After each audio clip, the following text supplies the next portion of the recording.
Merci. Vous êtes membre du laboratoire au Centre nantais de sociologie. Vous avez produit une thèse avec Pierre Bourdieu sur les représentations symboliques, notamment. Et vous êtes intéressé aux églises il y a une vingtaine d'années, si je ne me trompe, ou un peu plus que ça, moins que ça, par un de vos étudiants, notamment, qui vous a amené, peut-être que vous allez nous en parler à l'instant. Et là, vous allez surtout nous intéresser à la portée symbolique de ces bâtiments que sont les églises. Et je crois que c'est une donnée capitale avant d'entamer toute réflexion sur ces édifices. Nous vous écoutons. Vous avez une demi-heure. Merci. Bon, d'une part, je voudrais dire que je m'inscris tout à fait dans le prolongement de ce document. Mais il est trop haut pour moi. Bon. Que je trouve remarquable et qui mériterait vraiment une analyse. Et j'espère que mon intervention va aussi commenter certaines images que nous venons de voir. Après avoir remercié Virginie Vattier vraiment pour cette préparation extraordinaire du colloque, je voudrais commencer par une remarque de chercheur, un souvenir de recherche, qui montre que le questionnement sur les églises est en train d'évoluer, je dirais, relativement vite. Lorsque j'ai commencé, non pas il y a une vingtaine d'années, mais vers 2010, tout le monde, tant du monde religieux que du monde civil, m'adressait le même conseil. Oh là là, les églises, attention, n'en parle pas trop. C'est un sujet extrêmement sensible qu'il faut traiter avec précaution.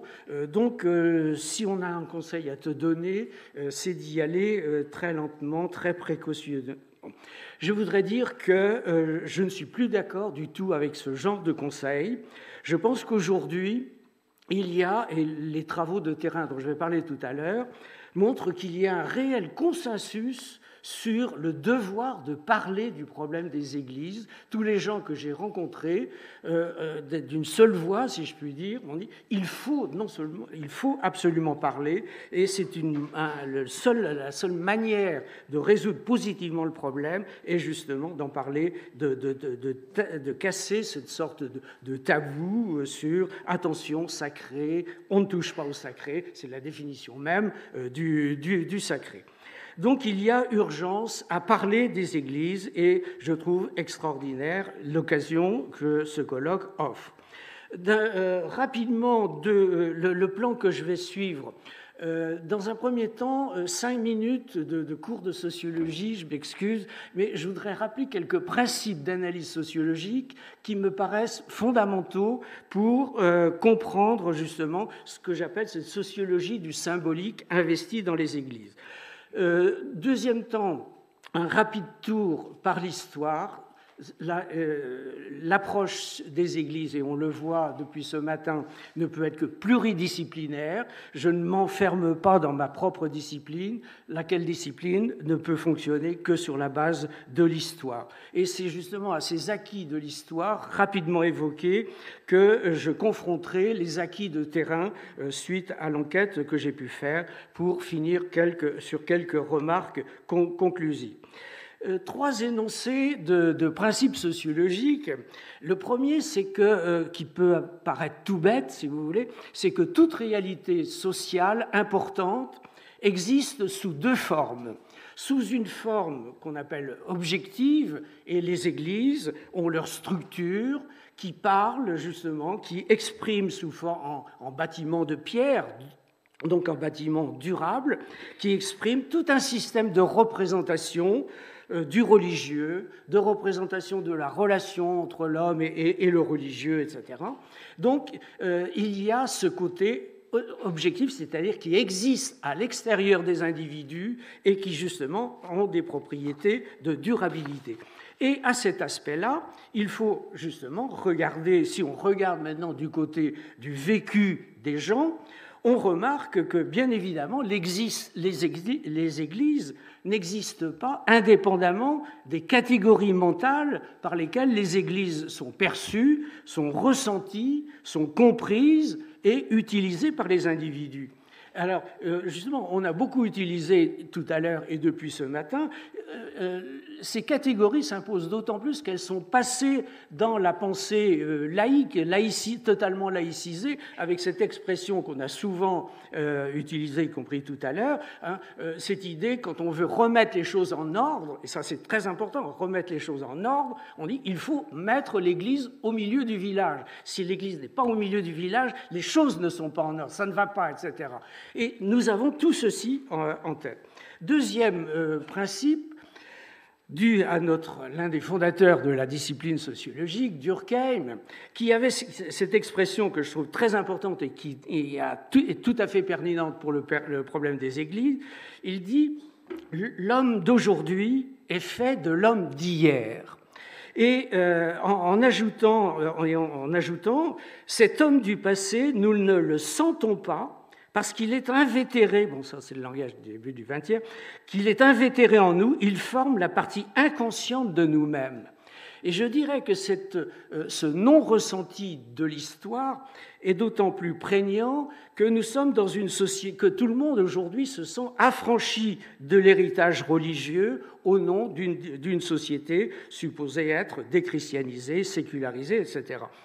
Mais j'entends tout de suite ajouter cette idée que ce détour par l'histoire n'a rien d'un retour au passé, que ce détour par l'histoire est totalement nécessaire pour justement penser positivement le XXIe siècle, qui, dans un entretien tout récent dans Le Monde, Pierre Rosanvallon a cette formule que je trouve très importante, « L'impuissance naît de l'impensé ».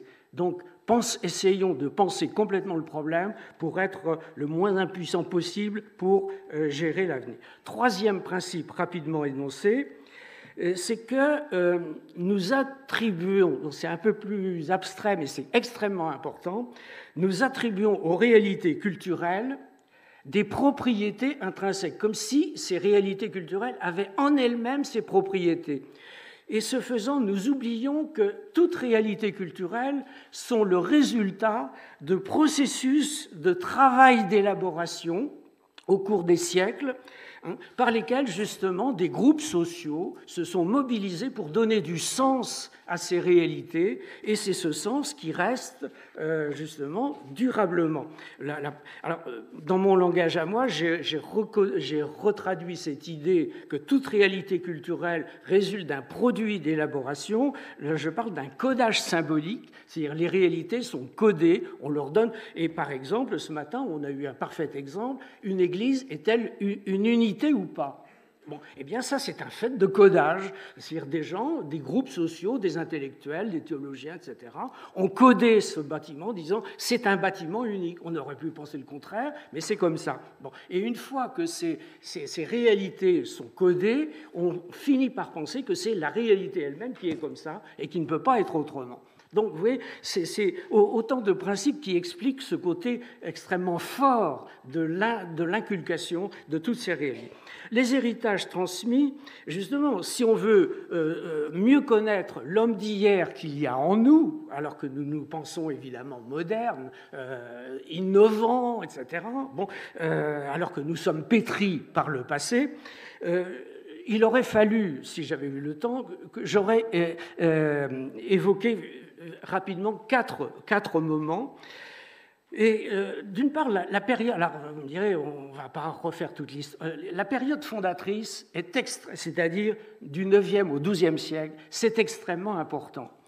Moi, je suis tout à fait séduit par l'ouvrage d'un historien qui s'appelle Dominique Yonah-Prat, qui explique dans un premier livre qui s'appelait « Ordonner et exclure », que la plupart des catégories par lesquelles nous pensons la société, nous pensons les relations entre l'Église et la société, viennent de cette période, et en particulier de la période de Cluny, de l'Église de Cluny, qui, dans la première moitié du XIIe siècle, justement, s'érige en Église universelle, avec cette prétention justement à épuiser la totalité de la société. Et si on pense que, ça aussi c'est extrêmement important de faire ce petit rappel pour penser la réalité d'aujourd'hui, qu'à cette époque, si les églises s'imposent église de Pierre, s'impose et se répande, c'est à la suite de quasiment 2 siècles de débats intellectuels entre les juristes et les théologiens pour savoir est-ce que les sacrements sont réels ou pas. C'est-à-dire, est-ce que la messe, est-ce que c'est vraiment Jésus qui est en chair et en os, ou est-ce que c'est un symbole? Or, ce sont les réalistes qui gagnent en disant ce sont vraiment des symboles. Donc, si ce sont des symboles, il faut des vrais bâtiments pour des vrais sacrements. Et il en est fini de la période augustinienne qui disait que Dieu était il localis, n'avait pas de lieu, c'était chaque chrétien qui était le temple. Eh bien, cette fois-ci, il va falloir penser des temples en pierre. Et Yonah Prat a cette raison. La sanctification de l'Église n'est donc qu'une conséquence de sa sacramentalisation. C'est là que se trouve la clé de l'énigme permettant d'expliquer pourquoi en Occident, Dieu est devenu de pierre. Bon. Donc, ce n'est pas une idée universelle, elle est datée, on sait pourquoi, etc. Bon. Il faudrait, si j'avais le temps, dire que l'établissement des églises se fait en même temps que tout le système hiérarchique, du pouvoir hiérarchique dans l'église, paroisse, évêque, etc., se met en place. Toucher aux églises, c'est toucher au système paroissial et à tout le système du pouvoir dans l'église. Ce n'est pas rien. Il aurait fallu parler, on parle toujours de la sécularisation comme si ça venait d'arriver. Le même Yonah Prat a fait un autre livre sur la période du XIIIe au XVIe pour montrer, alors justement avec un beau titre, Cité de Dieu, Cité des hommes, pour montrer que dès cette période, justement, il y a une séparation progressive, très lente, entre la Cité de Dieu et la Cité des hommes, où justement on finit par penser la Cité des hommes pour elle-même, etc. Le troisième moment, j'insisterai, mais il faut que je situe, j'avais envie de parler de la période du Concordat. Mais si j'insiste sur la période du Concordat, c'est que je suis de l'ouest de la France, je suis nantais, c'est-à-dire d'une région qui a beaucoup, effectivement, eu les effets de la Révolution. Si j'étais de ce département, peut-être aurait-il fallu que je parle plutôt de la Première Guerre mondiale. Bon, mais comme je suis nantais, je ne me réinvente pas. Ce qui me paraît très important dans la période du Concordat, c'est que c'est une période où l'Église est très secouée par la Révolution. Rien que pour le département de Loire-Atlantique, c'est 200 églises qui se reconstruisent au XIXe siècle. Mais ce qui est important, c'est de penser que le Concordat est une période où l'Église est en position de rapport de force négative, c'est-à-dire est sous domination, elle a perdu son autonomie, et elle est en situation de reconquête d'un pouvoir qu'elle a perdu du fait de la Révolution. Et cette reconquête va se faire notamment à travers cette reconstruction par la revendication très très forte d'une architecture chrétienne, c'est-à-dire d'une architecture qui ne peut être que chrétienne pour l'éternité. Donc là, les architectes sont des architectes catholiques qui se sont mobilisés sur cette... Montalembert, le député, avait aussi défendu, parce que c'est dans le cadre de cette défense d'une architecture chrétienne que s'impose, du moins dans l'Ouest, le style néo-gothique, qui, d'après Montalembert, ce style si national et si catholique. Bon, il faudrait parler de la séparation, Anne en a parlé ce matin. J'arrive aux acquis donc ça, c'est tout ce qui, cet acquis de l'histoire, ces héritages historiques qui sont l'homme d'hier, qui sont en nous, que nous avons, mais sans le savoir, et que justement nous le savons d'autant moins que maintenant ces acquis, nous pouvons les penser de manière laïcisée. Bon, c'est ce qui rend le problème un peu. Alors, les acquis de terrain. Donc c'est une enquête que j'ai été amené à faire à la demande d'un maire, qui était un ancien étudiant, qui, à la suite de regroupements de villages puis de communes, se trouve à être propriétaire, enfin, entre guillemets, de 3 églises et d'une chapelle, 3 églises et demie, comme ils disent. Et il avait réuni une commission de réflexion, logique participative, mais qui tournait complètement en rond. Bon, tout le monde, ben, les églises, qu'est-ce qu'on en fait, etc. Donc, de désespoir, il me fait appel en disant, est-ce que tu aurais du temps? Bon. Alors, j'ai répondu favorablement, sachant que justement, la demande qui m'était n'était pas de tester la solution A, la solution B, mais c'était dans une logique compréhensive de se mettre à l'écoute des gens pour savoir quelles étaient leurs représentations par lesquelles ils percevaient leurs églises.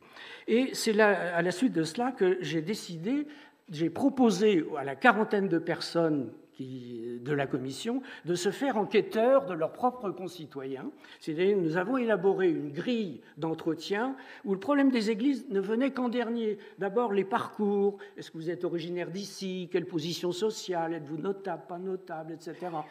Et de n'aborder le problème des églises que comme une construction finale, sachant que ce n'est pas le rapport à l'Église qui donne la compréhension du rapport à l'Église. Il faut tout un détour par la position sociale des gens, l'histoire sociale des gens, etc. Et l'enquête de terrain était de montrer que justement, qu'est-ce que ça donne sur le terrain, que cette confrontation entre ces héritages de l'histoire très très forts et des réalités de changement qu'on a évoquées tout à l'heure. Alors, ceci, c'est typique. L'église construite au milieu du XIXe, en style néo-gothique, revendiquée par la fabrique, mais derrière la fabrique, c'est le prêtre Fournier, qui devient évêque de Nantes, qui, justement, revendique explicitement le style néo-gothique comme style vraiment chrétien, etc. Bon. Rapidement, les acquis de... Premièrement, je l'ai déjà dit, donc une volonté clairement exprimée de parler des églises. Il faut en parler. Deuxièmement, ce que j'appellerais un processus de déterritorialisation du religieux, c'est-à-dire un découplage entre le quadrillage religieux et le territoire. Et tout à l'heure, plusieurs analyses ont été faites dans ce sens-là.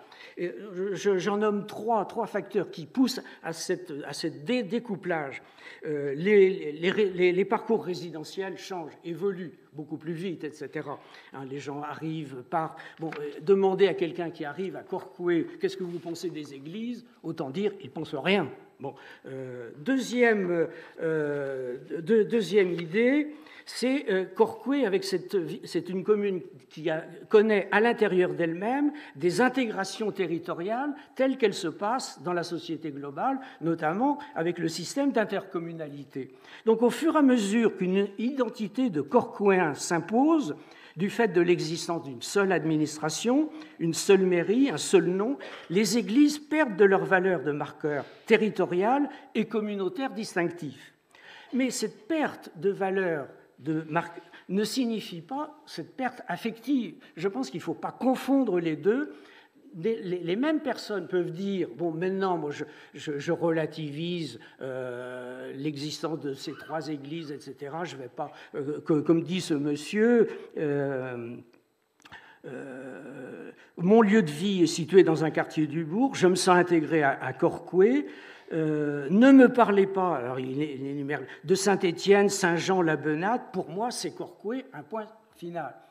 Donc, il peut y avoir une intégration mentale de ces églises. Ce qui disparaît, ce n'est pas la valeur affective de l'Église, mais c'est ce rapport conflictuel où une Église se démarque d'une autre. Autrement dit, c'est la fin de l'esprit de clocher qui n'a plus... Et troisième, du fait de la baisse du nombre de prêtres, il y a une intercommunalité religieuse qui fait partie, donc les messes dominicales alternent d'une église à l'autre suivant l'été. Bon, ce qui a un effet mental, symbolique très important, qui contribue à désolidariser la communauté chrétienne du lieu physique.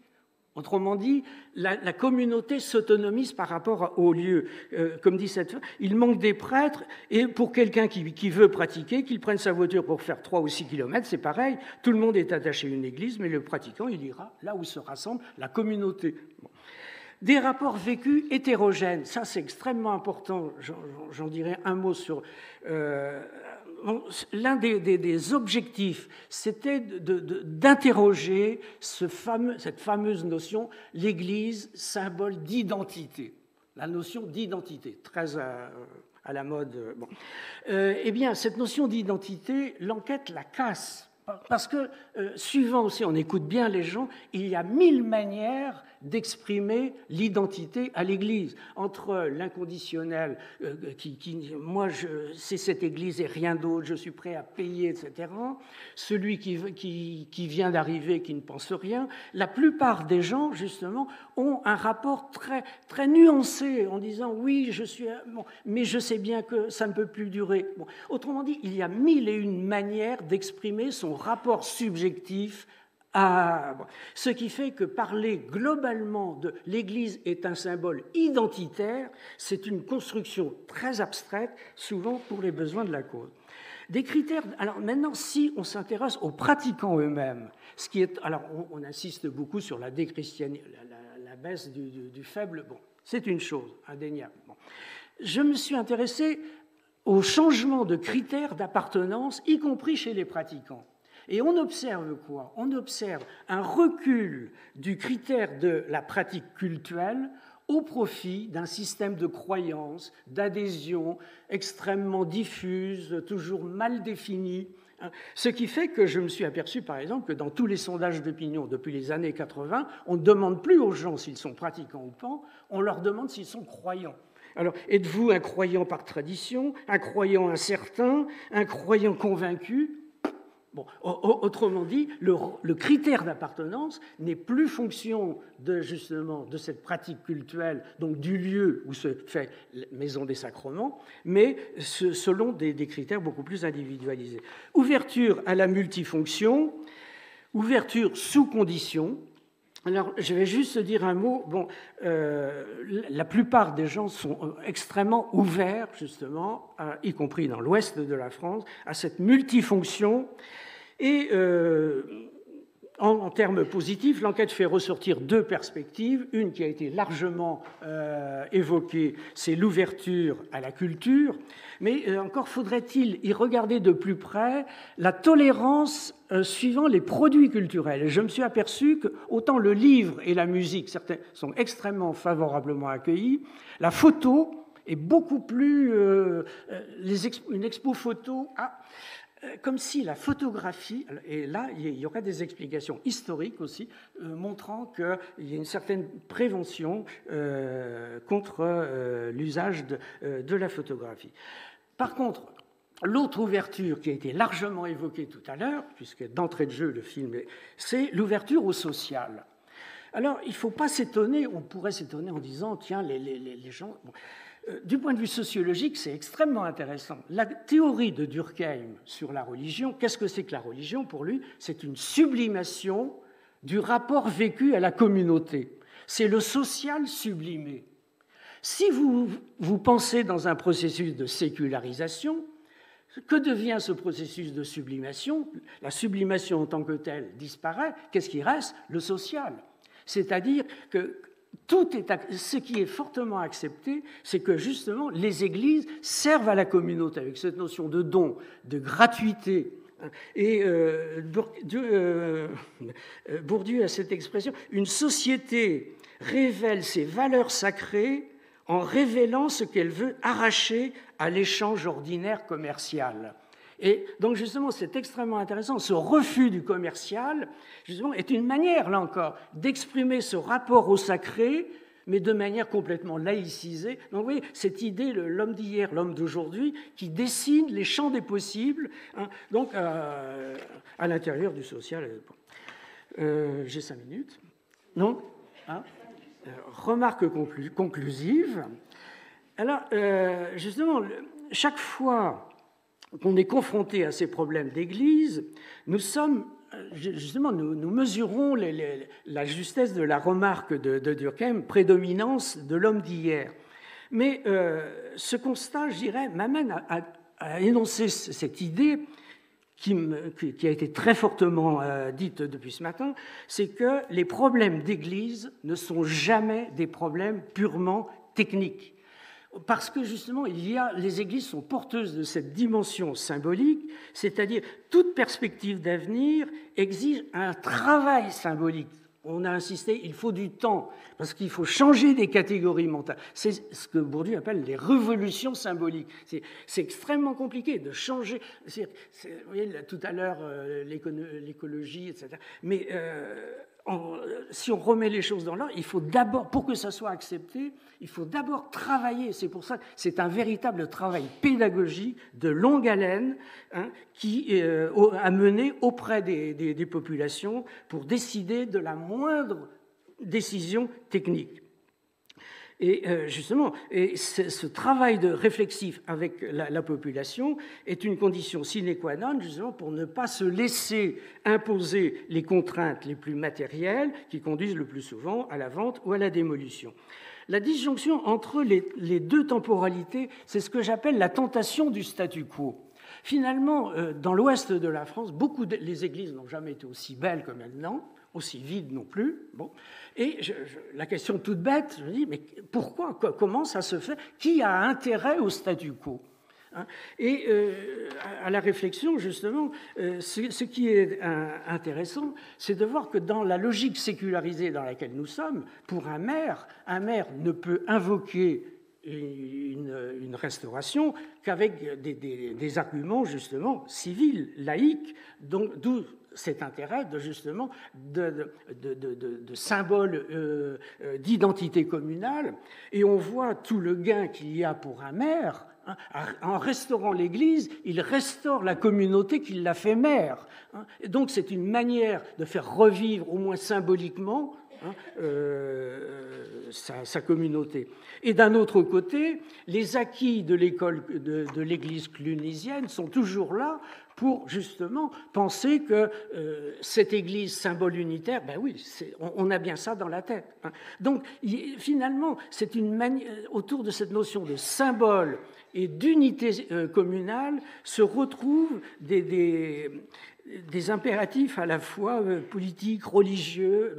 Donc il y a toute une interrogation à faire sur... il y aurait aussi, et là j'avais été très intéressé par un article d'Anne Fornerode, justement, plutôt que de se lancer dans une guerre juridique, ce qui se passe, et je pense à un article qu'elle avait fait dans un livre à la fois franco-québécois, et qui racontait comment justement il y a des compromis en douceur qui se font notamment par des transferts de mots. On passe du mot restauration à valorisation. Elle explique. Alors, valoriser une église, c'est l'ouvrir à des usages différents. Donc là, sans déjouer l'esprit de la loi de 1905, un maire peut donner de l'argent pour valoriser une église. Le terme est suffisamment vague pour couvrir à la fois des usages différents. Donc il y a des astuces comme ça, le tout étant de voir derrière ces transferts de mots des rapports sociaux, un effet de rapports sociaux qu'on règle non pas explicitement en changeant les lois, c'est impossible, etc. Dernière, puisque nous sommes... c'est un colloque franco-québécois, je connais strictement rien au Québec, mais c'est juste une réaction de lecteur. J'ai récupéré il y a peu de temps le livre sur la cathédrale de Rimouski, qui, donc milieu du 19e, devenue cathédrale en 1867, et qui en 74-75, faute d'argent pour la restaurer, donc elle n'est plus fréquentée, elle est sous protection, elle est devenue extrêmement dangereuse.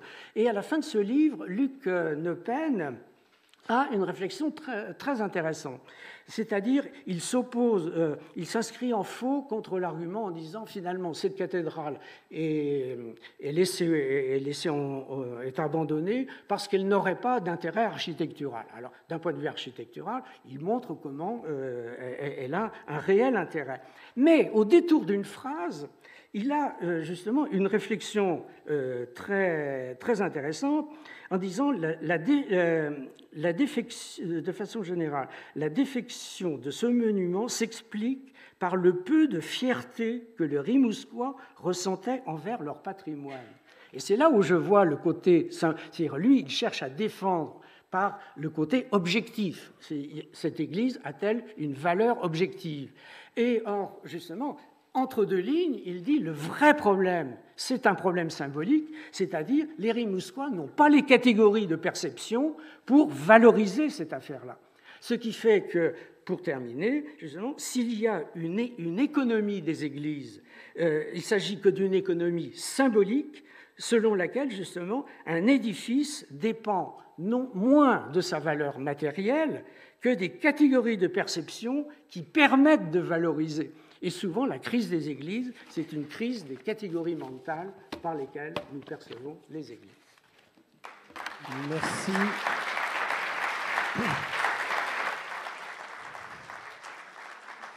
Merci Charles Suot de cet exposé qui nous a fait rentrer dans cette portée symbolique, dans ce voyage symbolique aussi sur la perception. Moi, j'aurais des questions à vous poser fortement sur les questions d'identité, notamment. Elles sont multiples, je le comprends. Je me pose une question, moi, brutalement, c'est ce que disent les gens dans une projection d'avenir et ce qu'ils disent et ce qu'ils font dans les situations de crise. Et j'ai l'impression que les résultats ne sont pas toujours les mêmes. Mais ça, c'est une question. Je pense notamment au référendum. Lorsque les référendums locaux ont eu lieu, les gens sont plus catégoriques dans leurs réponses que... Moi, je suis très pour. Alors, vous voyez, on risque de débattre encore un petit moment, mais c'est pour le plaisir.